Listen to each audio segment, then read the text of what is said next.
Hi friends, my own ப்ரெடிக்ஷனை நம்ம இப்போ பார்க்கலாம் ஃப்ரெண்ட்ஸ். பிஏ நம்ம முத்துக்கிட்ட மாட்டினாங்க. பிஏவால் ரோகிணி வீட்டிலேயே மாட்டுறாங்க. முத்து மீனா கிட்ட கேட்குறாங்க, மீனா அந்த பலகாரம்லாம் செஞ்சல, நம்ம அந்த தாத்தா பாட்டி இருக்காங்கல்ல அவங்களுக்கு கொண்டு போய் கொடுத்துட்டு வரட்டுமா, அந்த பூஜையெல்லாம் முடிஞ்சிருச்சுல அப்படின்னு சொல்கிறாங்க.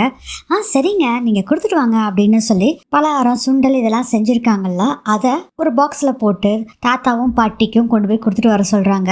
நைட்டு ரொம்ப நேரம் ஆயிடுது, எங்கே பார்த்து போயிட்டு வாங்க அப்படின்னு மீனா சொல்கிறாங்க. நான் அதெல்லாம் பார்த்து போயிட்டு வந்துடுவேன் மீனா. ஏன் மீனா? மீனா நான் ஒரு டிரைவர், நான் பார்த்து போக மாட்டேனா. சரி நீ வீட்டில் போய் கதை சத்திக்கும், நான் வந்து தட்டுறேன் அப்படின்னு சொல்லிட்டு அதுக்கப்புறம் கதை தர அப்படின்ட்டு அங்கிருந்து கிளம்பிடுறாரு. தாத்தா பாட்டிக்கு போய் ஃபுட்டு கொடுக்கலான்னு போறாங்க. தாத்தாவும் பாட்டியும் அப்படியே அந்த தூங்கிட்டு இருக்கிறாங்க.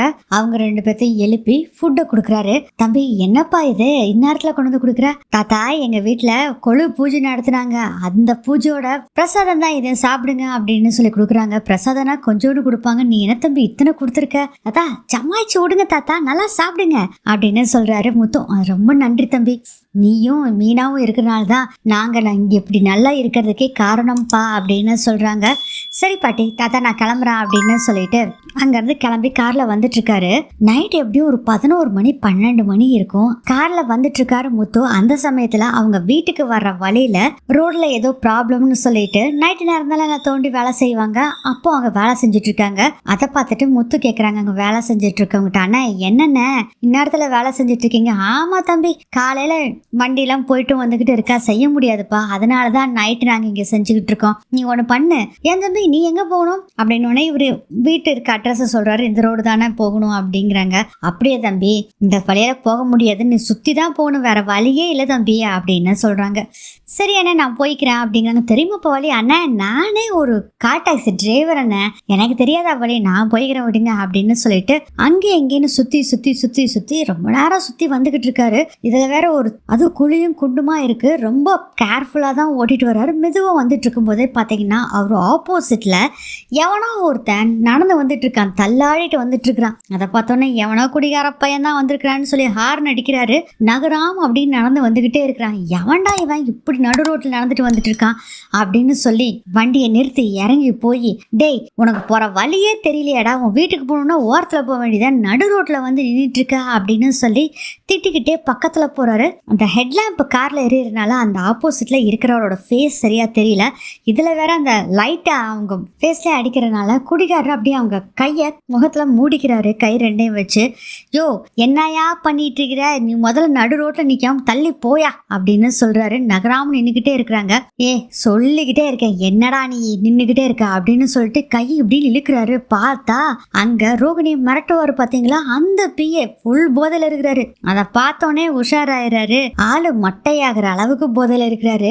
முத்து தான் பேசுறாருன்னு கூட தெரியல. பிஏ சொல்றாரு, யோ நீ தான் ஏன் குறுக்கல வந்துட்ட, நான் கரெக்டா தான் ஏன் போயிட்டு இருக்கிறேன் அப்படின்னு சொன்னோன்னே, ஆமாண்ணே நீங்க சொல்றது கரெக்டு தான், நான் தான் குறுக்கல வந்துட்டேன், நீங்க தான் நேரு வழியில போயிட்டு இருக்கிறீங்க. சரி என்ன உங்களை வீட்டுல கொண்டு போய் விட்டுறேன், வர்றீங்களா? நோ நோ நோ நோ, நானே அசால்ட்டா போயிடுவேன், நான் எங்க வீட்டுக்கு போகல, வேற ஒருத்தர் வீட்டுக்கு போறேன் அப்படின்னு சொல்றாரு. ரோகிணி கிட்ட பணம் கேட்டாரு, கொடுக்கல. அதனால ரோகிணியை பாக்குறதுக்காக குடி போதையில வந்துகிட்டு இருக்காரு. அவரு பாட்ட தட்டு தடுமாறி வந்துட்டு இருக்காரு. கடைசியில நம்ம முத்துக்கிட்ட மாட்டிக்கிட்டாரு. முத்து சொல்றாரு, அண்ணே ஒண்ணு இதுல உன்னை கொண்டு போய் வீட்டுல விடுறேன் வா. இல்ல இது என் வீட்டுக்கு போல, நானு ஒருத்தங்கிட்ட பணம் வாங்கணும், ஒருத்தி என்னை ஏமாத்திட்டா, அவகிட்ட பணம் வாங்க போகணும் அப்படின்னு சொல்றாரு. இவன் சொல்லும் போதே இவன் கேடு கட்டவனா போல இருப்பான் போல இருக்குது. இவன் ஏன் என்ன மாட்டி விட்டான், முதல்ல நம்ம இதை போலீஸ் கிட்ட இவனை மாட்டி விடணும் அப்படின்னு பிளான் பண்ணிடுறாரு. முத்து கேட்கிறாரு, அண்ணா நீங்க எங்க போகணும்னு சொல்லுங்க, கொண்டு போய் விடுறேன் அப்படிங்கிறாங்க. நான் கல்யாணி வீட்டுக்கு போகணும் அப்படின்னு சொல்றாரு. கல்யாணி வீட்டுக்கா? வாடி மவளே வா, உன் மாமனார் வீட்டுக்கு நான் உன்னை கூட்டிட்டு போறேன் அப்படின்னு சொல்லிட்டு, வாங்க கூட்டிட்டு போறேன், நீங்க வழி சொல்லுங்க, நான் அப்படியே உங்களை கூட்டி போய் விட்டுறேன்னு வாங்கன்னு கார்ல பேக் சைடு உட்கார வச்சு சீட் பெல்ட் வேற போட்டு விட்டுறாரு. அதுக்கப்புறம் காருக்கு வெளியே வந்து உடனே செல்வத்துக்கு கால் பண்றாங்க. கால் பண்ணி நடந்த விஷயத்த பூரா சொல்றாங்க. நீ போலீஸ் ஸ்டேஷன் வந்துரு, நானும் வந்துறேன்டா அப்படின்னு முத்து சொல்றாரு. சரிடா நான் கண்டிப்பா வந்துறேன்டா. சிஸ்டருக்கு இந்த விஷயம் இல்லடா யாருக்குமே தெரியாது, ஃபர்ஸ்ட் இவனை போலீஸ் ஸ்டேஷன்ல புடிச்சு கொடுத்துடலாம். டேய் போலீஸ் கிட்ட நம்ம மாட்டி விட்டுட்டா லட்டி சார்ஜ் 2 போட்டாங்கன்னு வச்சுக்கோ, எதுக்காக நம்மளை மாட்டி கொடுத்தான் என்னன்னு தெரியும். அதுவும் இல்லாம ஏதோ ஒரு பொண்ணு போய் நைட் நேரம் மிரட்ட போறான்டா, இதெல்லாம் பெரிய தப்புடா அப்படின்னு சொல்லிட்டு இதனால போலீஸ் கிட்டே விட்டுறலாம் அப்படிங்கிறாங்க. சரிடா முத்து, நான் போலீஸ் ஸ்டேஷனுக்கு வந்துடுறேன், நீ அவனை கூட்டிட்டு வந்துடு அப்படின்னு சொல்லிட்டு சொல்லிட்டு போனை கட் பண்ணிடுறாங்க. அதுக்கப்புறம் முத்து அந்த பிஏவை கூட்டிட்டு போலீஸ் ஸ்டேஷன் போயிடுறாங்க. அங்க கான்ஸ்டபிள்ஸ்லாம் இருக்காங்க. இன்ஸ்பெக்டர் வந்து ரவுண்ட் போயிருக்காரு அப்படின்னு சொல்றாங்க. கான்ஸ்டபிள் அண்ணன் தான் தெரியுமே இவருக்கு முத்துக்கு. அவர்கிட்ட இந்த விஷயத்த பூரா சொல்லிட்டு, அண்ணே விட்டுறாதீங்கன்னா, இவனை நல்லா விசாரிங்க, பொண்ணு பேரெல்லாம் சொல்றான், எவனோ ஒரு பொண்ணை மிரட்ட வேற போறான் அண்ணா இவன் அப்படின்னு சொல்றாங்க. டே முத்து நல்லா பாத்துக்கிறேன்டா, இன்ஸ்பெக்டர் வரட்டும், 2 போடு போட்டா தன்னால எல்லாத்தையும் சொல்லிடுவான், கவலைப்படாத விடு அண்ணே, உங்களை நம்பிதான் போறானே. அப்புறம் முத்து இன்ஸ்பெக்டர் இப்ப எல்லாம் விசாரிக்க மாட்டாரு, காலையில தான் விசாரிப்பாரு. ஏன்னா இவன் குடிபோதையில இருக்கான். இப்ப என்ன கேட்டாலும் ஒன்னும் சொல்ல மாட்டான், தப்பு தப்பா தான் சொல்லுவான். அவனுக்கு போதை தெளிவிட்டோம், அப்புறம் பாத்துக்கலாம், இவனை கவனிச்சுக்கலாம் அப்படின்னு சொல்றாங்க. சரிண்ணே நான் காலையில வர்றேன் அப்படின்னு சொல்லிட்டு முத்து அங்கிருந்து கிளம்புறாரு.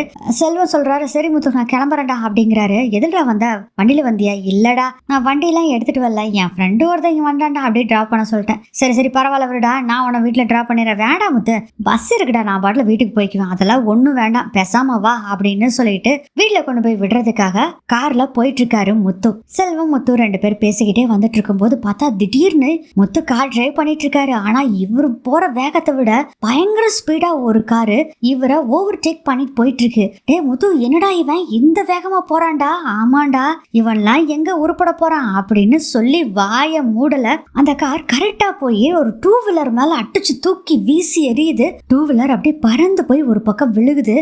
முத்து இதை பார்த்துட்டு சடன் பிரேக் போட்டுறாரு. ஆனா அந்த கார் என்ன பண்ணுதுன்னா நிக்காம வேகமா போகுது. முத்து உடனே என்ன பண்றாருன்னா அந்த காரோட நம்பர் பிளேட்ல நம்பர் என்ன அப்படின்னு பார்த்து மனசுல நல்லா பதிஞ்சு வச்சுக்கிறாரு. அப்புறம் உடனே வண்டி நிறுத்திட்டு வேகமா ஓடி போய் பாக்குறாங்க. ஒரு லேடியும் ஒரு சின்ன பொண்ணும் கீழே விழுந்து கிடக்குறாங்க. அந்த ஒரு குழந்தைக்கு ஒரு 6-7 வயசு இருக்கும். அந்த குழந்தைக்கு வேற நல்லா அடிபட்டிருக்கு. உடனே அந்த லேடியும் தூக்கிக்கிட்டு சின்ன குழந்தையையும் தூக்கிக்கிட்டு ஹாஸ்பிட்டலுக்கு வேக வேகமா முத்துவும் செல்வமும் போறாங்க. இதுல வேற ரத்தம் வேற நிறைய வருது. செல்வம் என்ன பண்றாருன்னா அவரோட ஷர்ட் இருக்குல்ல, அதை அப்படியே எடுத்து அந்த குழந்தையோட தலையில அப்படியே கட்டி விட்டுட்டு, டே செல்வம் முதல்ல அந்த குழந்தைய நல்லா புடிச்சுக்கடா அப்படின்னு சொல்றாங்க. குழந்தையோட அம்மா அப்படின்னு மயக்கத்துல தான் இருக்காங்க. அதுக்கப்புறம் ஹாஸ்பிட்டலுக்கு கூட்டிட்டு போய் அட்மிட் பண்ணிடுறாங்க.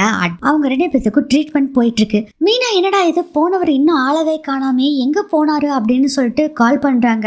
அப்பதான் முத்து சொல்றாரு, மீனா ஒரு முக்கியமான விஷயம் மீனா அப்படின்னு சொல்லிட்டு நடந்த விஷயத்தை எல்லாத்தையுமே சொல்றாரு. பிஏவை போலீஸ் ஸ்டேஷன்ல கொண்டு போய் விட்டாரு பாத்தீங்களா. பிஏவை கண்டுபிடிச்சது எதுவுமே வந்து மீனா கிட்ட முத்து சொல்லவே இல்லை. இது எல்லாம் இவங்க பேசுறது எல்லாத்தையுமே செல்வம் கேட்டுட்டு தான் இருக்காரு. சரி மீனா, நான் இன்னைக்கு நைட் வர முடியாதுன்னு நினைக்கிறேன். ஃபர்ஸ்ட் அவங்க கண்ணு முழிச்சோடனே அவங்க வீட்டு போன் நம்பர் இதெல்லாம் கண்டுபிடிச்சு அதுக்கப்புறம் நான் அவங்கள சொந்தக்காரங்களை வர சொல்லிட்டு நான் வரேன் மீனா அப்படிங்கிறாங்க. சரிங்க பார்த்து பத்திரமா இருங்க அப்படின்னு சொல்லிட்டு மீனா போனை வச்சிடறாங்க. செல்வம் கேக்குறாங்க, டேய் ஏண்டா சிஸ்டர் கிட்ட அந்த ரவுடி பையனை பிடிச்சத பத்தி சொல்லாம விட்டுட்ட? இல்லடா அதுக்கெல்லாம் காரணம் இருக்கு, மீனா கிட்ட சொல்ல. மீனா அப்பா கிட்டயோ பழகுறவகிட்டயோ ஏதாச்சும் ஒன்று சொல்லிட்டானா அது அப்படியே வெளியே வந்துடும். அப்புறம் ஒரு விஷயம் பண்ண முடியாதுடா. என்னடா சொல்ற எனக்கு புரியல. இல்லடா நம்ம அந்த ரவுடி பையனை பிடிச்சது யாருக்குமே தெரிய வேண்டாம். அவங்கிட்ட இருந்து உண்மையை வாங்கிக்கிட்டு அதுக்கப்புறம் போய் நம்ம பேசலாம். ஏன்னா என் அண்ணன் வேற ஓடுகாலி சொல்லிக்கிட்டே இருக்கான்ல, நான் தான் இதை பண்ணேன், நான் தான் இதை பண்ணேன்னு. போலீஸ் கிட்ட அதனால தாண்டா விட்டேன், நான் அடிக்காம இல்லாட்டி அங்கேயே 2 அடி அடிச்சு கேட்டேன்னா சொல்லியிருப்பான். போலீஸ் கிட்ட போனா மட்டும்தான் எல்லாருமே நம்புவாங்க. அதனாலதான் அவன் உண்மையை சொல்லட்டும், அதுக்கப்புறம் நம்ம வீட்டுல இருக்க எல்லாத்தையும் கூட்டிட்டு வந்து அவன் சொல்றதை கேட்க வைக்கலாம் அப்படின்னு சொல்றாரு முத்து. இதுவும் நல்ல ஐடியா தான்டா முத்து அப்படின்னு சொல்றாரு. சரிடா நீ என் காரை எடுத்துட்டு வீட்டுக்கு கிளம்பு, காலையில கொண்டு வந்து என் வீட்டுல காரை விட்டுடா அப்படிங்கிறாரு. சரி முத்து நான் காரை எடுத்துட்டு போறேன் அப்படின்னு சொல்லிட்டு செல்வம் அங்க இருந்து போயிடுறாரு. முத்துவும் வெயிட் பண்ணிட்டு இருக்காங்க அந்த அம்மா கண்ணு முழிப்பாங்களா அப்படின்னு சொல்லி. குழந்தைக்கு நல்ல அடி, ஆனா வந்து ஃபர்ஸ்ட் எய்ட் எல்லாம் கொடுத்து இப்ப கொஞ்சம் நல்லா இருக்கு. மணி பாத்தீங்கன்னா ஒரு 2-3 மணி ஆகுது. அப்பதான் அந்த அம்மா கண்ணு முழிக்கிறாங்க. நர்ஸ் வந்து சொல்றாங்க கண்ணு முழிச்சிட்டாங்க அப்படின்னு சொல்றாங்க. உடனே இவர் போய் பாக்குறாரு. நீங்க யாருங்க அப்படின்னு கேக்குறாங்க. அந்த லேடி கேட்டோன்னு முத்து சொல்றாரு, நீங்க அடிபட்டு இருந்தீங்க, நான் தாங்க கூட்டிட்டு வந்தேன் அப்படின்னு சொல்லிட்டு. இப்ப நல்லா இருக்கீங்களா? நல்லா இருக்கேன் சார், ரொம்ப நன்றி சார். என் குழந்தை அப்படிங்கிறாங்க. உங்க குழந்தை கொண்டு இல்லைங்க, லைட்டா தலையில அடிபட்டு இருந்தது, இப்போ சரியாயிருச்சு, அவளுக்கு கட்டெல்லாம் போட்டாங்க, தூங்கிட்டு இருக்காங்க அப்படின்னு சொல்றாரு முத்து. ரொம்ப நன்றிங்க அப்படின்னு சொல்றாங்க. அந்த லேடி, அம்மா உங்க வீட்டுக்காரு நம்பர் சொன்னீங்கன்னா அவர் கூப்பிட்டுருவேன், அவர் வந்து உங்களை பாத்துக்குவாரு அப்படின்னு சொல்றாங்க. அந்த நம்பர்ல என் போன்ல இருக்கு தம்பி அப்படிங்கிறாங்க. அம்மா கீழே விழுந்ததுல போனும் உடஞ்சிருச்சுமா, அதனால நம்பர் கண்டுபிடிக்க முடியல, காலும் அதுல பண்ண முடியாது, அதனால நீங்க நம்பர் சொல்லுங்க, நான் கூப்பிட்டு சொல்லிடுறேன் அப்படின்னு சொல்றாங்க. சரின்னு சொல்லிட்டு அவங்களும் நம்பர் சொல்றாங்க. லேடியோட ஹஸ்பண்ட் கிட்டையும் சொல்றாங்க. அவர் பதற அடிச்சு போய் ஹாஸ்பிட்டலுக்கு வர்றாரு. இதுக்குள்ளே மணி 4 மணி ஆயிருது. அந்த ஹஸ்பண்ட் வந்த உடனே முத்து வந்து நான் கிளம்புறேங்க அப்படின்னு சொல்றாங்க. அந்த லேடி இருக்காங்கல்ல அவங்க சொல்றாங்க, இவர் தான் காப்பாத்தினது, குழந்தை உயிரோடு இருக்கிறது காரணமே இவருதான் அப்படிங்கிற மாதிரி லேடி சொல்றாங்க. அதை பார்த்துட்டு அவங்க ஹஸ்பண்ட் சொல்றாரு, தம்பி இந்த உதவியை நான் என்னைக்குமே மறக்க மாட்டேன் தம்பி, ரொம்ப தேங்க்ஸ் தம்பி அப்படின்னு சொல்றாங்க. பரவாயில்லைங்க, இது என்னங்க ஒருத்தர் கஷ்டப்பட்டுட்டு இருக்கப்ப உதவாத மனுஷனா அப்படின்னு சொல்றாரு முத்து. அதுக்கப்புறம் முத்து அங்க இருந்து கிளம்பிடுறாரு. ஒரு 5 மணி வாக்குல வீட்டுக்கு வந்துடுறாரு. கதவை தட்டினோடனே அப்புறம் மீனா எழுந்திரிச்சு வந்து கதவை தட்டிட்டு என்னாச்சுங்க அவங்களுக்கு அப்படிங்கிறாங்க. அவங்களுக்கு எல்லாம் ஒன்னால ரொம்ப நல்லா இருக்காங்க மீனா, அவங்க ஹஸ்பண்ட் வந்துட்டாங்க, அதுதான் விட்டுட்டு நான் வந்துட்டேன் அப்படின்னு சொல்றாங்க. அதுக்கப்புறம் முத்து படுத்து தூங்கிறாரு. காலையில எழுந்திருக்கிறாங்க. செல்வமும் காரை கொண்டு வந்து விட்டுறாரு. நான் கிளம்புறேன் மீனா அப்படின்னு சொல்றாங்க. ஏங்க சாப்பிட்டுட்டு போங்க. இல்ல மீனா நான் வந்து சாப்பிட்டுக்கிறேன் அப்படின்னு சொல்றாரு முத்து. மீனா சவாரி வேற வந்துருச்சு, நான் அப்புறம் வந்து சாப்பிட்டுக்கிறேன் மீனா அப்படின்னு சொல்லிட்டு அங்க இருந்து அவரு கிளம்பிடுறாரு. கான்ஸ்டபிள் கிட்ட இருந்து போன் கால் வருது. அண்ணே சொல்லுங்கண்ணே. டே முத்து, இன்ஸ்பெக்டர் அவனை வெளுத்து வாங்கி கட்டுனாங்க. இன்ஸ்பெக்டர் சொன்னாரு யாரு கொண்டு வந்து விட்டாங்க அவங்கள வர சொல்லுங்கன்னு சொன்னாரு. அப்புறம் உன்னை அதனாலதான் கூப்பிட்டேன்டா அப்படின்னு சொல்றாங்க. அண்ணா கவலைப்படாதீங்க, ஒரு 10 நிமிஷத்துல அங்க இருப்பேன் அப்படின்னு சொல்லிட்டு முத்துவும் அந்த போலீஸ் ஸ்டேஷனுக்கு போறாரு. அங்க போனோடனே அந்த கான்ஸ்டபிள் சொல்றாரு, டேய் அவனை எத்தனை அடி அடிச்சாலும் ஒண்ணுமே சொல்ல மாட்டேங்கிறான்டா, முத்து வரட்டும் அப்புறம் சொல்றேன்னு சொல்றான்டா, நீ வா முதல்ல அப்படிங்கிறாங்க. அண்ணா வரேன் அப்படின்னு சொல்லிட்டு அவரும் வேகமா உள்ள வர்றாரு. உள்ள போய் பாக்குறாரு, செம்ம அடி வாங்கிட்டு நின்னுக்கிட்டு இருக்காரு. டே லூசு பையல, எதுக்குடா என் பேரை என் அண்ணன் கிட்ட மாட்டி விட்ட? தைரியம் இருந்தா எங்கிட்ட வந்து மோத வேண்டியதானே, எதுக்கு இப்படி கோல மாதிரி எதுக்குடா பண்ணிட்டு இருக்க அப்படின்னு சொல்லி திட்டிக்கிட்டு இருக்காரு. முத்துவை பார்த்தோன்னே ஒரு நக்கலா ஒரு சிரிப்பு சிரிக்கிறாரு. பிஏ பார்த்தோன்னே கோவம் வருது முத்துக்கு, அடிக்கணும்னு கைய ஓங்குறாரு. அப்புறம் போலீஸ் ஸ்டேஷன் பேசாம இருந்துக்கிறாரு. எப்படின்னு என் பேரை சொல்லி வர சொல்லியிருக்கான், டே ஏன் உன்னை மிரட்டணும்னு சொல்லி கேட்டாருடா இன்ஸ்பெக்டர், அதனால தான்டா அப்படின்னு சொல்றாங்க. சரி ஒரு 5 நிமிஷம் உட்காருடா, இன்ஸ்பெக்டர் வந்துருவாரு, என்னன்னு பேசிக்கலாம் அப்படின்னு சொல்றாங்க. சரிண்ணா அப்படின்னு சொல்லி உட்காந்துட்டு இருக்கும் போது பாத்தீங்கன்னா இன்ஸ்பெக்டர் வந்துறாரு. இன்ஸ்பெக்டர் வந்தோடனே எழுந்திரிச்சு நிக்கிறாரு முத்து. பார்த்தா இவர் எங்கேயோ பார்த்த மாதிரி இருக்கேன்னு முத்து பாக்குறாரு. டே தம்பி நீயா அப்படிங்கிறாங்க. சார் நீங்க அந்த அக்காவோட ஹஸ்பண்ட் தானே? ஆமாப்பா, நீ மட்டும் என் பொண்டாட்டியும் பொண்ணையும் கொண்டு போய் ஹாஸ்பிட்டல்ல சேர்த்துலன்னா இந்நேரம் என்ன ஆயிருக்கணும்னு நினைக்கிறதுக்கே பயமா இருக்குதுப்பா, ரொம்ப நன்றி தம்பி அப்படின்னு சொல்லிட்டு உன் பேரன் கூட அப்ப கேட்காம போயிட்டேன், உன் பேர் என்னப்பா? சார் முத்து சார், ரொம்ப நன்றிப்பா அப்படின்னு சொல்றாரு. இதெல்லாம் எதுக்கு சார், சாதாரண ஒரு மனுஷன் ஒரு உதவி பண்றதை நான் நேத்தே சொன்னல சார். ஆமா அவங்க 2 பேரும் எப்படி இருக்காங்க, குழந்தையும் அக்காவும்? ரொம்ப நல்லா இருக்காங்க, நான் இன்னைக்கே டிஸ்சார்ஜ் பண்ணிடலான்னு சொல்லிட்டாங்க அப்படின்னு சொல்லிட்டு நீ எதுக்குப்பா இங்க வந்த அப்படின்னு அதாவது நிக்கிறான் பாருங்க அந்த ரவுடி, அவனை தான் நான் கூட்டிட்டு வந்தேன்னு சொல்லி நடந்த விஷயத்தெல்லாம் சொல்றாங்க. இவரை மிரட்டுறாங்க பாத்தீங்களா. ஃபர்ஸ்ட் வந்து இவர் பேசிட்டு இருந்தது பிடிக்காம அடிச்சு துரத்துனது அது எல்லாத்தையுமே சொல்றாரு. மனோஜ் கிட்ட வந்து இவரு தான் வந்து இந்த லெட்டர்லாம் கொடுக்க சொன்னாருன்னு சொன்னாரு பாத்தீங்களா, அந்த விஷயம் வரைக்கும் ஃபுல்லா சொல்றாரு. முத்து அந்த இன்ஸ்பெக்டர் கிட்ட சொல்றாங்க, விடுறா நான் பாத்துக்கிறேன், இவனை ஒரு வெளுத்து கட்டினா எல்லா உண்மையும் தெரிஞ்சிடும் அப்படின்னு சொல்லிட்டு மறுபடியும் போட்டு வெளுத்து வாங்குறாரு. அப்பதான் அந்த ஆள் சொல்றாரு, சார் நான் ஒரு பெரிய கம்பெனில பிஏவா இருக்கேன் சார் அப்படிங்கிறாங்க. அப்புறம் எதுக்குடா இந்த முள்ள மாதிரி தனமெல்லாம் பண்ணிக்கிட்டு இருக்க அப்படின்னு சொல்லி அடிக்கிறாரு.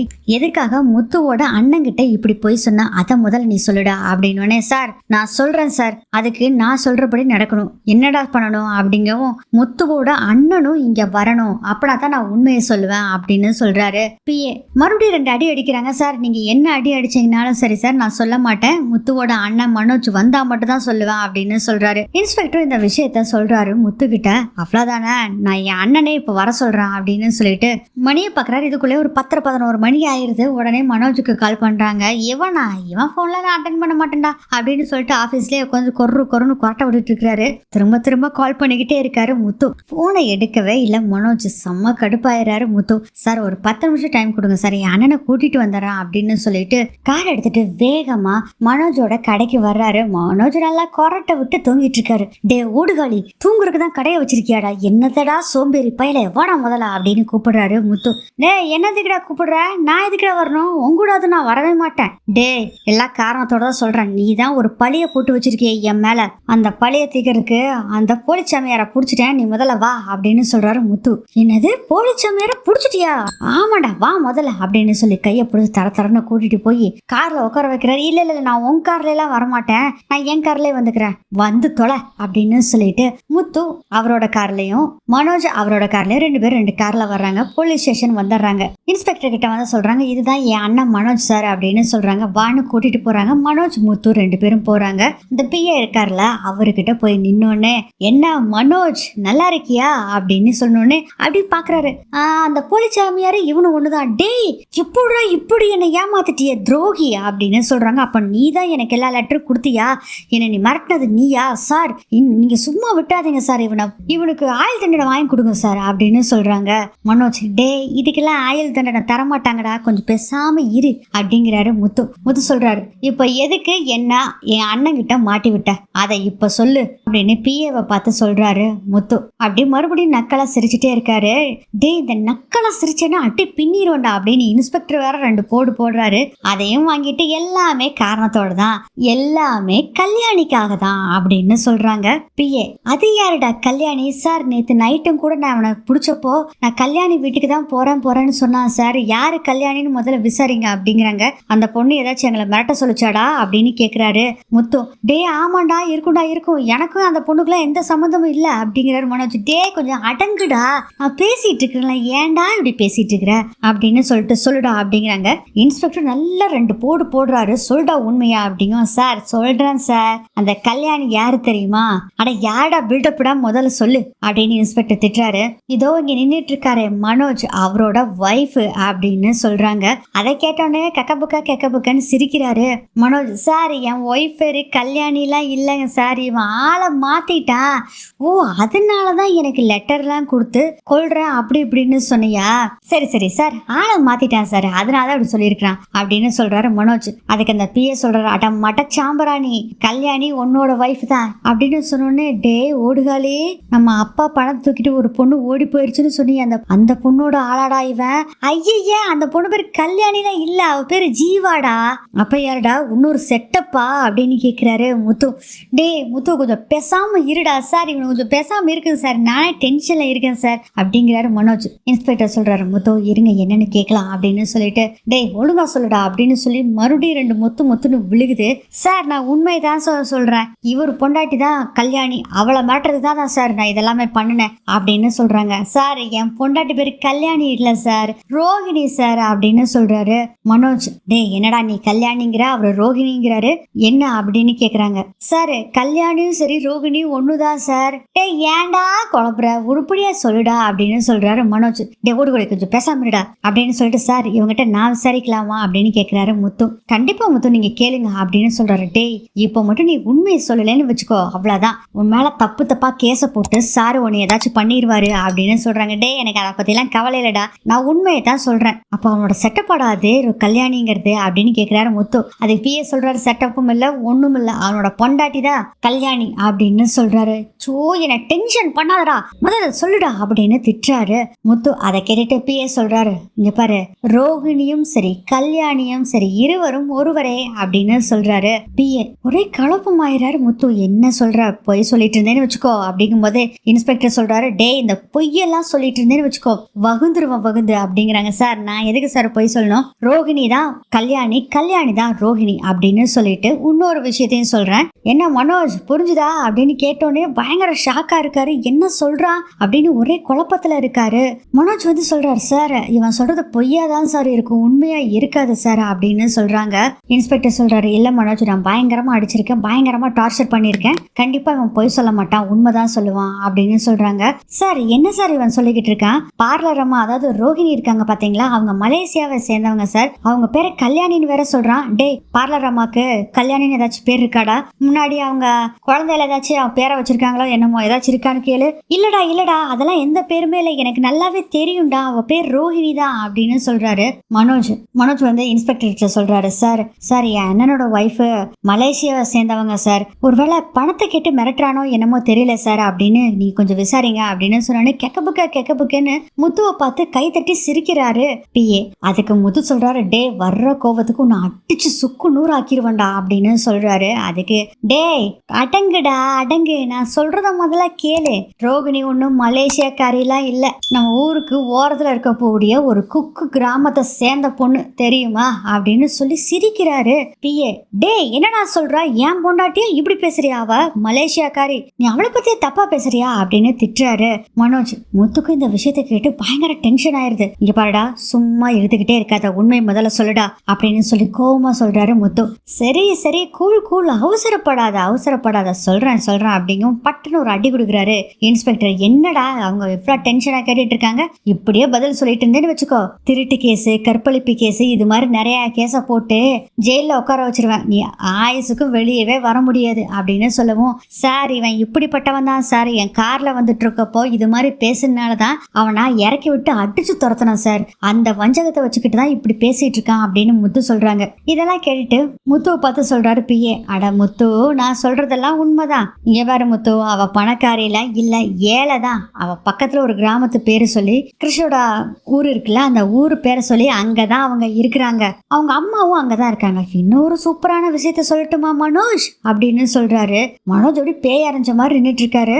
என்னடா அவகிட்ட சொல்ல போறா, என்ன சொல்லு அப்படின்னு சொல்றாரு, மிரட்டுறாரு. முத்து கூல் முத்து, சொல்றேன் இரு. அந்த ரோகிணி ஏழை மட்டும் இல்ல, ஏற்கனவே அவளுக்கு கல்யாணம் ஆயிருச்சு அப்படின்னு பயங்கர ஷாக் ஆயிருது முத்துக்கு. அதை விட ஷாக் மனோஜுக்கு. இல்ல இவன் பொய் சொல்றான் அப்படிங்கிறாரு முத்து. இன்ஸ்பெக்டர் சொல்றாரு, இருங்க அவன் என்ன சொல்றான்னு கேட்டு அதுக்கப்புறம் நம்ம விசாரிச்சுக்கலாம் அப்படின்னு சொல்றாங்க.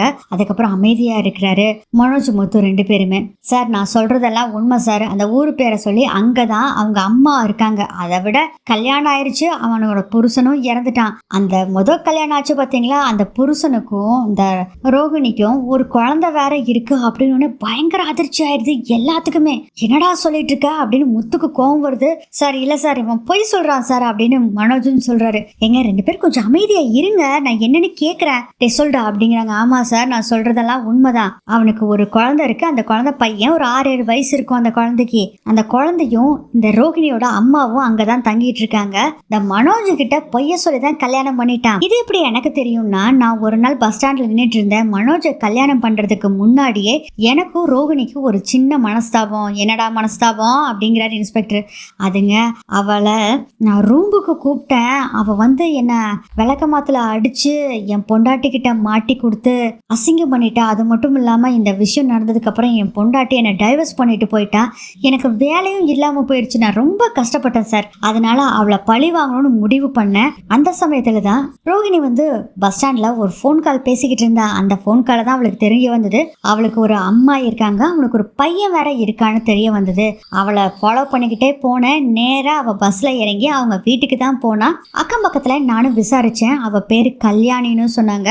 அவளுக்கு ஏற்கனவே கல்யாணம் ஆகி புருஷனும் செத்து போயிட்டான் அப்படிங்கிற விஷயம் தெரிய வந்தது அப்படின்னு எல்லாத்தையும் சொல்றாரு. அவளை பழி வாங்கறதுக்காக தான் இதெல்லாம் பண்ணிட்டு இருந்தேன். இடையில நான் அவளை மிரட்டி பணம் வாங்கிட்டு இருந்தேன். இப்போ ஒட்டு மொத்தமா ஒரு 30 லட்ச ரூபாய் எனக்கு தேவைப்பட்டது. அதனால அவங்ககிட்ட 30 லட்ச ரூபாய் கேட்டு மிரட்டினேன். அப்படி இல்லைன்னா நான் உண்மை பூரா உங்ககிட்ட சொல்லுவேன்னு சொன்னேன். ஆனா இது வரைக்கும் அவ பணத்தவே கொடுக்கல. அதனாலதான் உங்ககிட்ட உண்மை எல்லாத்தையுமே சொல்லிட்டேன். நான் வேற போலீஸ் மாட்டிட்டேன்னா வேற வழி இல்லை, அதனாலதான் சொல்லிட்டேன் அப்படிங்கிற விஷயத்த சொல்றாங்க. இது எல்லாத்தையும் கேட்டுக்கிட்டு இருந்த மனோஜ் சொல்றாரு, இல்ல என்னால நம்ப முடியாது அப்படின்னு சொன்னோடனே, நம்ப முடியாம இருக்கா, ஏதோ இன்ஸ்பெக்டர் இங்க இருக்காரு, நேரா ரோகிணிய வர சொல்லுங்க, வர சொல்லி அவகிட்டயே கேளுங்க இன்ஸ்பெக்டர், கேளுங்க இன்ஸ்பெக்டர், அப்போ உண்மை எல்லாமே வெளிவரும். அவ மலேசியாவை சேர்ந்த பணக்காரியா இல்ல சென்னை பக்கத்துல இருக்க ஒரு குக்கிராமத்துல வாழக்கூடிய ஆளான்னு கேளுங்க அப்படின்னு சொல்றாங்க. இதை கேட்டோடனே முத்து சொல்றாரு, ஆமா இதை நம்ம தெரிஞ்சுக்கிட்டது நல்லதான் இன்ஸ்பெக்டர். கொஞ்சம் குடும்ப விஷயமா பெருசா போயிட்டு இருக்கு சார், நம்ம பார்த்து இதை டீல் பண்ணலாமா அப்படின்னு கேக்குறாரு முத்து. ஆமா முத்து, இதை நம்ம பார்த்துதான் டீல் பண்ணும் முத்து அப்படின்னு சொல்லிட்டு, நீங்க ஒண்ணுமே சொல்லாதீங்க மனோஜ், ரோகிணியை போலீஸ் ஸ்டேஷனுக்கு வர சொல்லுங்க அப்படின்னு சொல்றாங்க. ஏங்க என்னன்னு கேட்டானா நான் என்ன பண்றது, கார் இன்சூரன்ஸ் எடுக்கல அதனால போலீஸ் வர சொல்லிட்டாங்க அப்படின்னு ஏதாச்சும் ஒரு பொய்ய சொல்லி வர சொல்லுங்க அப்படின்னு சொல்றாங்க. சரி சார் வர சொல்றான் அப்படின்னு சொல்லிட்டு ரோகிணியை கூப்பிடுறாரு. மனோஜுக்கும் பயங்கர டென்ஷன் தான். ரோகிணி சொல்றதெல்லாம் பொய்யா இல்ல இவன் சொல்றதெல்லாம் உண்மையா அப்படின்னு தெரிஞ்சுக்கணுங்கிறதுக்காக ரோகிணிக்கு கால் பண்றாங்க. சொல்லு மனோஜ், ரோகிணி நான் போலீஸ் ஸ்டேஷன்ல இருக்கேன், கொஞ்சம் நீ வர்றியா? என்ன மனோஜ் என்னாச்சு? இல்ல கார் எடுத்துட்டு வந்த இன்சூரன்ஸ் நான் ரெனியூவல் பண்ணாம விட்டுட்டேன் ரோகிணி, அதனால பிடிச்சி வச்சிருக்காங்க, இந்த போலீஸ் ஸ்டேஷனுக்கு வந்துரு அப்படின்னு சொல்லிட்டு போனை கட் பண்ணிடுறாங்க. இனி வந்து இந்த விஷயத்தை எதுவுமே மறைக்க கூடாது அப்படின்னு சொல்லிட்டு உடனே முத்து வந்து மீனாக்கு கால் பண்ணி மீனாவையும் போலீஸ் ஸ்டேஷன் வர சொல்றாங்க. ரோஹிணி வர்றதுக்குள்ள மீனா வந்துடுறாங்க. மீனா கிட்ட நடந்த விஷயத்த பூரா சொல்றாங்க. மீனா பயங்கர ஷாக் ஆயிடுறாங்க. என்னங்க ரோஹிணி இப்படி பண்ணிருக்காங்க? அதுதான் மீனா எனக்கு தெரியல, நான் அப்பவே சந்தேகப்பட்டேன் மீனா, ஏதோ இதுல ஒரு விஷயம் ஒளிஞ்சிருக்குன்னு நினைச்சேன், ஆனா இப்படி ஒரு விஷயம் இருக்குன்னு தெரியவே இல்லை அப்படின்னு சொல்றாங்க. சரிங்க இப்ப என்ன பண்றதுங்க, அத்தை மாமா கிட்ட இதை சொல்ல வேண்டாங்க, பாத்துக்கலாம், இரு மீனா பார்லர் அம்மா வரட்டும், அவங்க என்ன சொல்றாங்கன்னு பார்த்துட்டு அவரை பேசலாம் அப்படின்னு சொல்றாங்க. ரோஹிணி அங்க வர்றாங்க. வந்தோடனேவே முத்துவையும் மீனாவையும் பார்த்தோன்னேவே வேற என்ன விஷயமா என்னன்னு தெரியலையா அப்படின்னு நினைக்க ஆரம்பிச்சுறாங்க. அவங்க விஷயம் ஏதாச்சும் மாட்டிக்கிச்சோன்னு யோசனை பண்ண ஆரம்பிச்சிடறாங்க. மனோஜ் அங்க நின்றுட்டு இருக்காரு. இன்ஸ்பெக்டர் உங்ககிட்ட பேசணும் வாங்க அப்படின்னு இன்ஸ்பெக்டர் கூப்பிடுறாரு ரோஹிணிய. ரோஹிணிக்கு பயம்தான் ஏதாச்சும் மாட்டிக்கிட்டோமோன்னு. கரெக்டா அங்க பிஏவை கூட்டிட்டு வர்றாங்க. இவனை தெரியுமா அப்படின்னு கேக்குறாங்க ரோஹிணி கிட்ட. இவன் நான் பார்த்ததே இல்லை சார் அப்படின்னு அப்படின்னு சொல்றாங்க. ஏ கல்யாணி, நீ சும்மா பொய் சொல்லாத கல்யாணி, உனக்கு எத்தனை கால் பண்ணிருக்கேன் அப்படின்னு சொல்லிட்டு அந்த நம்பர்ல இன்கமிங் வந்திருக்கா பாருங்க சார், போனை வாங்கியா அப்படின்னு சொல்றாங்க. போனை வாங்கி பார்த்தா அது மாதிரி நம்பர் ஒரு இன்கமிங்கும் வரல, அவுட் கோயிங்கும் போல, கான்டாக்ட் லிஸ்டே இல்ல. இதை பார்த்தோன்னே என்னப்பா எப்படி சொல்லிட்டு இருக்க சார், இவ டெலீட் பண்ணியிருந்தாலும் பண்ணிருப்பா, நீங்க இந்த நெட்வொர்க்குக்கு போன் பண்ணி இன்கமிங் அவுட் கோயிங் என்னென்ன போயிருக்கு அப்படிங்கிற லிஸ்ட்டை வந்து கேட்டு வாங்குங்க அப்படிங்கிறாங்க. வாங்குறேன் இரு அப்படின்னு சொல்லிட்டு அதே மாதிரி இன்ஸ்பெக்டர் நெட்வொர்க்குக்கு கால் பண்ணி இந்த விஷயம் சொல்லி எனக்கு இந்த லிஸ்ட் வேணும் அப்படின்னு சொல்றாங்க. இதெல்லாம் கேட்டோன்னே தூக்கி வாரி போடுது. ரோஹிணிக்கு என்ன சொல்லி வச்சிருக்கான்னு தெரியலையே அப்படின்னு நினைச்சுக்கிட்டு இருக்காங்க. மனோஜ் எதுவுமே பேசல, அமைதியாவே இருக்காரு மனோஜ். மனோஜ் என்ன மனோஜ் நடந்துட்டு இருக்குது இங்க அப்படிங்கிறாங்க. ரோஹிணி இங்க ஒரு கிளாரிஃபை பண்ணணும், வேற ஒண்ணு இல்ல, உண்மையில எந்த தப்புமே இல்ல ரோஹிணி அப்படின்னு சொல்றாரு மனோஜ். மனோஜுக்கு ரோஹிணி பார்த்தோன்னே ரோஹிணி இந்த தப்பு பண்ணியிருக்க மாட்டா அப்படிங்கிற ஒரு நம்பிக்கை இருக்கு மனோஜ்க்கு. கொஞ்ச நேரத்துல ஃபேக்ஸ் வருது, கான்டாக்ட் லிஸ்ட் எல்லாமே வருது, இன்கமிங் அவுட் கோயிங் போனது எல்லாமே வருது. பார்த்தா பிஏ சொன்ன டைம் எல்லாத்துலயுமே வந்து இவரு சொன்ன போன் நம்பர் இருக்குல்ல, அது இன்கமிங் வந்திருக்கு. சார் எப்படி சார் வந்திருக்குதுங்களா அப்படின்னு சொல்றாங்க. ஆமா அப்படின்ட்டு, என்னம்மா இது, உண்மை சொல்லிரு இல்ல உன்னை லாடம் கட்டுட்டுமா, லேடி கான்ஸ்டபிள் வர சொல்லட்டுமா அப்படிங்கிறாங்க. வேற வழி இல்ல, அப்படியே திருத்துன்னு முடிச்சிட்டு இருக்காங்க. தெரியும் சார், இவன் என்னை மிரட்டுனா, இவன் என்கிட்ட தப்பா நடந்துக்க பார்த்தான் சார், அதனாலதான் இவனை அடிச்சதுக்கு என்ன பழி வாங்க பாக்குறான் அப்படின்னு சொல்றாங்க. ரோஹிணி அம்மா அதெல்லாம் சொல்லிட்டாமா, அவன் இன்னொரு விஷயத்தையும் அவன் சொன்னாமா, நீ வந்து மலேசியாக்கார பொண்ணு இல்லைன்னும், நீங்க இருக்க பக்கத்துல இருக்க ஒரு கிராமத்து பொண்ணுன்னும், உனக்கு ஏற்கனவே கல்யாணம் ஆயிடுச்சு, உனக்கு ஒரு குழந்தை இருக்கு, அந்த உன் புருஷன் இறந்தனால நீ குழந்தைய வளர்த்துக்கிட்டு இருந்தியாமா அப்படிங்கிற விஷயத்தை எல்லாத்தையும் சொல்றாரு. இதை கேட்ட உடனே தூக்கி வாரி படுத்து ரோஹிணிக்கு. இல்ல அப்படிலாம் எதுவும் இல்ல அப்படின்னு சொல்றாங்க. என் அப்பா மலேசியாவை சேர்ந்தவர் தான் அப்படின்னு ரோஹிணி சொல்றாங்க. ஓ மலேசியாவை சேர்ந்தவரா, சரி கொடு போன் நம்பர் கூட நான் பேசுறேன் அப்படின்னு சொல்றாரு இன்ஸ்பெக்டர். அதுக்கு மனோஜ் சொல்றாரு, அவங்க அப்பா ஜெயில இருக்காரு. ஆமா சார், என் அப்பா ஜெயில இருக்காரு சார் அப்படின்னு சொல்லி ரோஹிணி சொல்றாங்க. அப்படியாமா, எந்த ஜெயிலுன்னு சொல்லு, எந்த ஊர் ஜெயிலு, எந்த இடத்துல இருக்காரு சொல்லு, நான் போன் பண்ணி கேட்டுக்கிறேன் அப்படின்னு திருன்னு முழிக்கிறாங்க ரோஹிணி. ரோஹிணி சொல்லு ரோஹிணி அப்படிங்கிறாங்க. அட இல்லாட்டி உன் மாமாக்கு கால் பண்ணு அப்படின்னு சொல்றாங்க. அதுக்கும் திருன்னு முழிச்சுக்கிட்டு இருக்காங்க. இல்ல சார், என் மாமாவும் போன் எடுக்க மாட்டாரு சார். சரிம்மா, போன் எடுக்கலன்னா பரவாயில்ல, உன் அப்பா ஜெயில தானே இருக்காரு, எந்த ஏரியாவை சேர்ந்த ஜெயிலுன்னு சொல்லு, நாங்க பேசிக்கிறோம் அப்படின்னு அமைதியாவே இருக்காங்க. என்னம்மா நீ இருக்கிறத பார்த்தா ஏதோ மறைக்கிற மாதிரி தெரியுது, சொல்லு உண்மையா இல்ல கான்ஸ்டபிள வர சொல்லட்டுமா, கான்ஸ்டபிள் அந்த லேடி கான்ஸ்டபிள வர சொல்லு அப்படின்னு சொல்றாரு இன்ஸ்பெக்டர். லேடி கான்ஸ்டபிளும் வந்து நிக்கிறாங்க. அப்பவும் உண்மையை சொல்லவே இல்லை ரோஹிணி, அமைதியாவே இருக்காங்க. ரோஹிணி சொல்லு ரோஹிணி, உங்க அப்பா எங்க இருக்காருன்னு சொல்லு, இவங்கெல்லாம் ஆளுக்கு ஆளுக்கு பொய்யா சொல்லிட்டு இருக்காங்க. அதுவும் தான் இங்க இருக்கான் பாரு போலிச்சாமியார், அவன் சொன்னதை கேட்டு முதல்ல ஏதோ ஜெர்க்கான ரோஹிணி, ஆனா நான் நம்பல ரோஹிணி, நான் ஒன்னதான் நம்புறேன், நீ சொல்லு அப்படின்னு சொல்றாங்க. ரோஹிணி அதை கேட்டோடனே பயங்கரமா ஃபீல் பண்றாங்க. ஒண்ணுமே சொல்லாம இருக்காங்க. ஒன்னும் பண்ணல, தரன்னு அந்த கான்ஸ்டபிள் லேடி கான்ஸ்டபிள் மீனா சொல்றாங்க. சார் சார் சார், அவங்க நல்ல குடும்பத்தை சேர்ந்தவங்க சார், வேணாம் சார், இப்படிலாம் பண்ணாதீங்க சார், இழுத்துட்டு போகாதீங்க சார், சொல்லுங்க சார் அந்த மேடம் கிட்ட. மேடம் வேண்டாம் மேடம் அப்படின்னு சொல்றாங்க. அதுக்கு இன்ஸ்பெக்டர் சொல்றாரு, கொஞ்சம் பொறுமையா இருமா, நீங்க அங்க போய் நில்லுங்க அப்படின்னு சொல்லிட்டு இந்த லேடி கான்ஸ்டபிள் கிட்ட போய் விசாரி அப்படின்னு சொல்றாங்க. வாமா முதல்ல அப்படின்னு தரன்னு ரோஹிணி இழுத்துட்டு போறாங்க. அப்பவும் கல்லூரி மங்கி மாதிரி பாத்தீங்கன்னா அமைதியாவே இருக்காங்க, வாயே திறக்க மாட்டேங்கிறாங்க, அடிக்கவும் செய்யறாங்க, அப்பவும் சொல்ல மாட்டேங்கிறாங்க ரோஹிணி. அடிக்கிறத பார்த்தோன்னே மீனா ஒரு பக்கம் துடிக்கிறாங்க, மனோஜ் ஒரு பக்கம் துடிக்கிறாங்க. எங்க இத்தனை அடி வாங்கிட்டு அவ சொல்லாம இருக்கான்னா அவ உண்மைதாங்க அவ சொல்றா, பொய் சொல்லலைங்க அப்படின்னு மனோஜ் சொல்றாரு. மீனா சொல்றாங்க, ஆமா சார் விட்டுருங்க சார், பாவம் சார் அப்படின்னு சொல்றாங்க மீனா. பிஏ சொல்றாரு, யாரு இவளா பாவமா, ஏமா நீங்க வேற இப்படி சொல்லிட்டு இருக்கீங்க, உங்க குடும்பத்தவே ஷிஃப்ட் போட்டு ஏமாத்திக்கிட்டு இருக்கா, அவளை நம்புறீங்களேம்மா அப்படின்னு சொல்லிட்டு, சார் இதெல்லாம் இருக்கட்டும் சார், அவங்க அப்பா மலேசியால எங்க இருக்காருலாம் கேட்க வேண்டிய அவசியமே இல்லை, இவங்க அம்மாவும் பையனும் எங்க இருக்காங்கன்னு எனக்கு தெரியும், வாங்க நான் கூட்டிட்டு போறேன் அப்படின்னு சொன்னோடனே பதறி போயிடுறாங்க ரோஹிணி. என்னடா உனக்கு தெரியுமா, ஆமா சார் அந்த வீட்டுக்கு தான் போனேன்னு ஏற்கனவே சொன்னல, வாங்க உங்களை கூட்டிட்டு போறேன் அப்படின்னு சொன்னோடனே முத்து சொல்றாரு, ஓகே சார் அந்த வீட்டுக்கு போலாம் சார் அப்படிங்கிறாங்க. மீனா, முத்து, இன்ஸ்பெக்டர், மனோஜ், அதுக்கப்புறம் பிஏ, இவங்க எல்லாருமே கிறிஷோட வீட்டுக்கு போறாங்க. பதறி போயிடுறாங்க, என்ன பண்றதுன்னு தெரியல, யோசனை பண்ணு அப்படின்னு யோசனை பண்ணிட்டு இருக்காங்க. உடனே வித்யாவுக்கு கால் பண்ணலாம் அப்படின்னு சொல்லிட்டு லேடி கான்ஸ்டபிள் இருக்காங்கல்ல அவங்க கிட்ட, அக்கா ப்ளீஸ்க்கா எனக்கு ஒரு ஹெல்ப் பண்ணுங்கக்கா. அம்மா அதெல்லாம் பண்ண முடியாதுமா, இன்ஸ்பெக்டருக்கு தெரிஞ்சது அவ்வளோதான் அப்படின்னு சொன்னோன்னே பார்த்தீங்கன்னா, அக்கா என்கிட்ட 10,000 ரூபாய் இருக்குது, இதை நீங்கள் வச்சுக்கோங்க, எனக்கு ஃபோனை மட்டும் கொடுங்க, நான் ஒருத்தர்கிட்ட ஃபோன் பண்ணிட்டு அதே ஃபோனை உங்ககிட்ட திருப்பி கொடுத்துருவாங்க்கா அப்படின்னு சொல்கிறாங்க. ரோஹிணி கிட்ட கையில் 10,000 ரூபாய் எப்படி வந்ததுன்னா, மனோஜ் இன்சூரன்ஸ் கட்டலைன்னு சொன்னார்ல, அதனால ஏதாச்சும் ஃபைன் போடுவாங்கன்னு சொல்லிட்டு எதுக்கும் ஒரு 10,000 ரூபாய் இருக்கட்டும்னு சொல்லி ஏடிஎம்ல இருந்து எடுத்துட்டு வந்திருப்பாங்க. அந்த 10,000 ரூபாவை கொடுக்குறாங்க. கொடுத்தோடனே அந்த லேடி கான்ஸ்டபிளும் என்ன பண்ணுறாங்கன்னா, அந்த அந்த போன் எடுத்து ரோஹிணி கிட்ட கொடுக்குறாங்க. அவங்க அம்மாவுக்கு கால் பண்றாங்க, கால் எடுக்கல, ரிங்கு போய்கிட்டே இருக்குது. ஆக்சுவலா என்ன ஆயிடுச்சுன்னா, கிறிஷோட பாட்டிக்கு அவங்களுக்கு தலை சுத்தல் மயக்கம் வந்தனால மாத்திரை சாப்பிட்டுட்டு நல்லா படுத்து தூங்கிட்டு இருக்காங்க. அவங்க அம்மாவுக்கு கால் பண்ணவும் போன் எடுக்கல. ரோகிணி அடுத்தது வித்யாவுக்கு கால் பண்ணிருந்தாலும் பண்றாங்க. ஐயோ அம்மா, யாராச்சும் பார்த்தாங்கன்னா பிரச்சனையா, போனை கொடுங்க அப்படிங்கிறாங்க.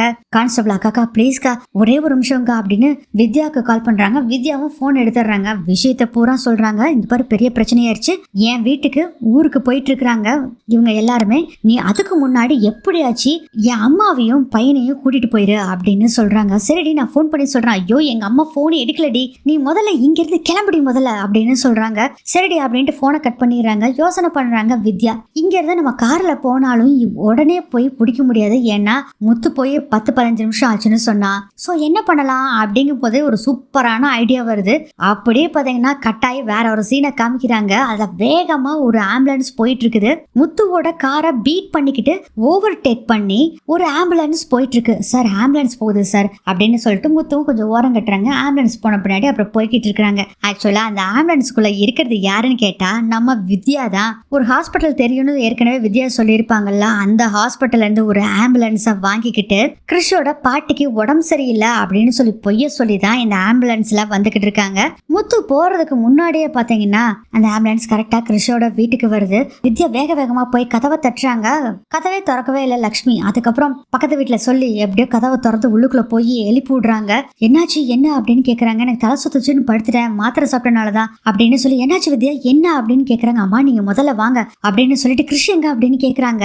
அவன் பக்கத்துல விளையாண்டுட்டு இருப்பான். வித்யா இருங்க நான் போய் கூட்டிட்டு வரேன் அப்படின்னு சொல்லிட்டு, நர்ஸ் நீங்க இவங்களை கொண்டு போய் ஆம்புலன்ஸ்ல போய் ஏத்து விடுங்க, நான் வந்துடுறேன். என்ன இதுக்கு ஆம்புலன்ஸ்ல கூட்டிட்டு போய் சொல்றா அப்படின்னு கேக்குறாங்க. கிறிஷ பாட்டி, அம்மா சும்மா தான் ஒரு அவசரத்துக்கு தான் ஆம்புலன்ஸ் எடுத்துட்டு வந்தா, ஒண்ணு இல்ல அப்படின்னு சொல்லிட்டு வேக வேகமா நீங்க போய் ஆம்புலன்ஸ்ல ஏறுங்க அப்படின்னு சொல்லிட்டு கிறிஷ போய் பாக்குறாங்க. கிறிஷ் அங்க விளையாண்டுட்டு இருக்கான். கிறிஷையும் தூக்கிக்கிட்டு ஆம்புலன்ஸ்ல ஏறி கிறிஷோட பாட்டி, கிறிஷ், வித்யா, அந்த நர்ஸ் 4 பேரும் ஆம்புலன்ஸ்ல கிளம்பி வந்துடுறாங்க. கொஞ்ச நேரத்துக்கு அப்புறம் தான் பாத்தீங்கன்னா முத்து அந்த இடத்துக்கு வர்றாரு. அந்த ஏரியாக்குள்ள வர்றாரு. அந்த ஆம்புலன்ஸ் அப்பதான் முத்துவை கிராஸ் பண்ணி போய்கிட்டு இருக்கு. அட ஆம்புலன்ஸும் இங்கதான் வந்திருக்கு பாத்தியா மீனா அப்படின்னு சொல்லிட்டு இவரும் வண்டி ஓட்டிட்டு வந்துட்டு இருக்காரு. பின்னாடியே இன்ஸ்பெக்டர் வந்து அந்த பிஏவை கூட்டிட்டு ஜீப்ல வந்துகிட்டு இருக்காரு. முத்துவோட கார்ல முத்து, மனோஜ், மீனா 3 பேரும் வந்துட்டு இருக்காங்க.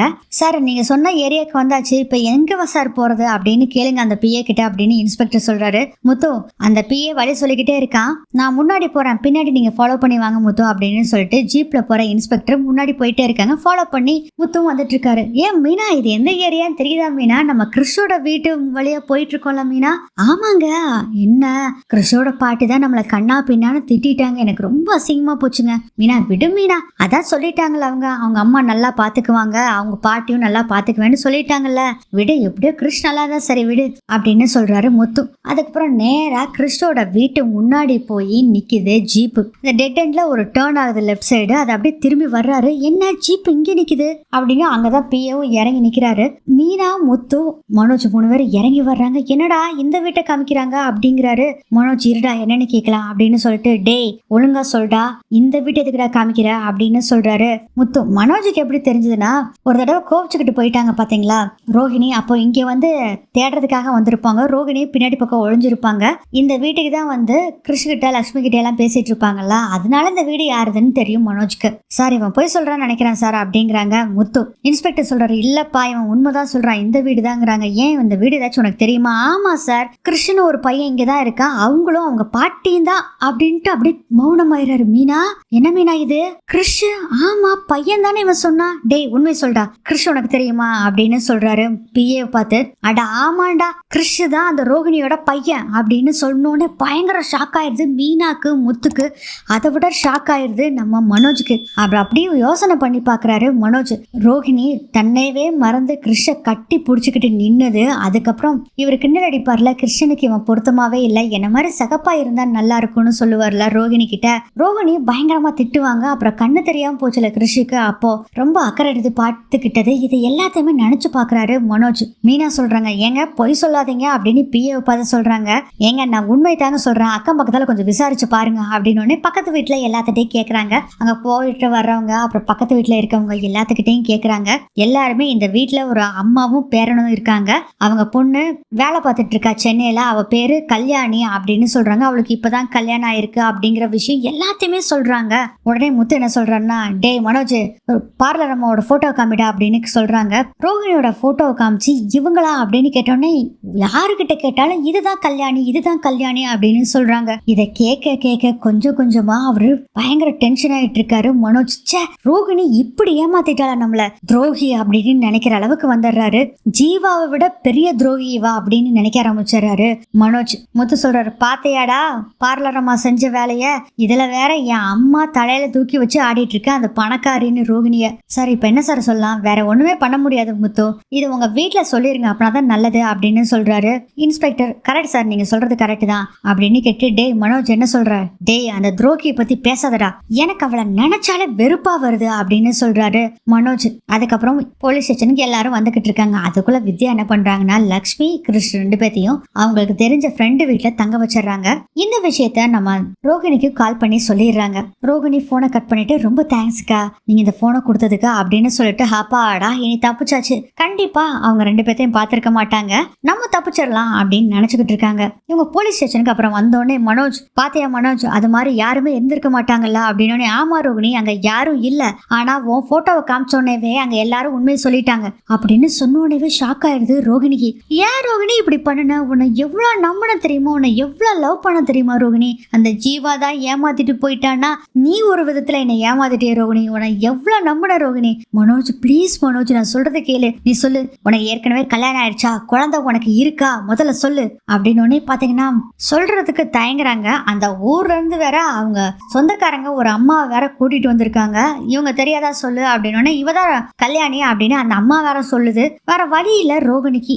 ஆமா நான் போய் சொன்னேன், எல்லாமே உனக்காக தான் மனோஜ், உன்னை பார்த்தோன்னே எனக்கு ரொம்ப பிடிச்சு போச்சு மனோஜ், உன்னை லவ் பண்ண மனோஜ், ஆனா உங்க அம்மா காசுக்கு ஆசைப்பட்டவங்களா இருந்தாங்க, அதனாலதான் நான் மலேசியாக்கார பொண்ணுன்னு சொன்னேன். அதே மாதிரி எனக்கு ஏற்கனவே கல்யாணம் ஆயிருச்சு அப்படிங்கிற விஷயத்தையும் குழந்தை இருக்கிற விஷயத்தையும் உனக்கு சொல்லணும்னு நினைப்பேன் மனோஜ், ஆனா கோவிச்சுக்கிட்டு என்னை விட்டுட்டு போயிருவேன்னு நினைச்சு பயந்துட்டேன் மனோஜ், ப்ளீஸ் மனோஜ் என்னை மன்னிச்சிரு அப்படிங்கிறாங்க. அப்படின்னு பேசிட்டு இருக்கிறதுக்குள்ள இன்ஸ்பெக்டர் என்ன பண்ணிட்டாருன்னா, வர வழியிலேயே அண்ணாமலை விஜயா எல்லாத்துக்கும் கால் பண்ணி சொல்லிடுறாங்க. அண்ணாமலை என்ன பண்றாருன்னா, ரவிக்கு கால் பண்ணி என்ன பிரச்சனையும் தெரியலடா, என்னமோ பெரிய பிரச்சனை, ரோகிணி ரோகிணிங்கிறாங்க, எனக்கு பயமா இருக்குடா, நீ முதல்ல வான்னு ரவிய. சரிப்பா வர்றேன், நான் முத்துக்கிட்ட பேசுறேங்க, ஒரு முத்து மனோஜ் எல்லாம் அங்கதான் இருக்காங்களாமா, நீ முதல்ல வாடா அப்படின்னு சொல்றாங்க. என்ன விஷயம் தெரியலன்னு சொல்லிட்டு ரவி என்ன பண்றாருன்னா ஸ்ருதிக்கு கால் பண்ணி இந்த விஷயத்த சொல்லி அவங்களே வர சொல்லிடுறாங்க. இப்போ பாத்தீங்கன்னா போலீஸ் ஸ்டேஷனுக்கு அண்ணாமலை விஜயா கூடவே பார்வதியும் வந்திருக்காங்க. பார்வதி கிட்டையும் விஜயா சொல்லிதான் என்னன்னு தெரியல, ரோகிணிக்கு பிரச்சனை போல இருக்கு வான்னு சொல்லி பார்வதியும் கூட்டிட்டு வந்திருப்பாங்க. ரவி ஸ்ருதி எல்லாம் வந்திருக்காங்க. என்ன விஷயம், ரோகிணிக்கு என்னாச்சு அப்படிங்கிறாங்க. ரோகிணி ஜெயில இருக்கிறத பார்த்தோன்னே பதறி போயிடுறாங்க விஜயா. ஐயோ ஏன் மருமக, அது கோடீஸ்வரி, இவளை கொண்டு போய் ஜெயில போட்டிருக்கீங்களே, என்னங்க இப்படி பண்ணிட்டீங்க இன்ஸ்பெக்டர் அப்படிங்கிறாங்க. ஆமா ஆமா, அவ கோடீஸ்வரியும் இல்ல ஒண்ணும் இல்ல அப்படின்னு சொல்லிட்டு, அவ கோடீஸ்வரி இல்ல, ஏற்கனவே கல்யாணம் இருக்கு, ஒரு குழந்தை இருக்கு, அப்புறம் கிருஷ் தான் அவங்க பையன் அப்படிங்கிற எல்லா விஷயத்தையும் ஒண்ணு விடாம சொல்றாங்க இன்ஸ்பெக்டர். அப்படி ஷாக் ஆயிடுறாங்க விஜயா. டே என்னடா முத்து இப்படி சொல்றாங்க அப்படின்னு அண்ணாமலை சொல்றாங்க. அப்பா ஆமாப்பா, நாங்களே கேட்டு ஷாக்ல இருக்கோம்ப்பா, இந்த பார்லர் அம்மா நான் முதல்ல சந்தேகப்பட்டேன், ஆனா இப்படி ஒரு முழு பூசணிக்காவ சோத்துல மறைக்கணும்னு நினைச்சும் கூட பாக்கலப்பா அப்படின்னு சொல்றாரு முத்து. விஜயா சொல்றாங்க, ஏ ரோகிணி, இன்ஸ்பெக்டர் சொல்றதெல்லாம் உண்மையா சொல்லுடி.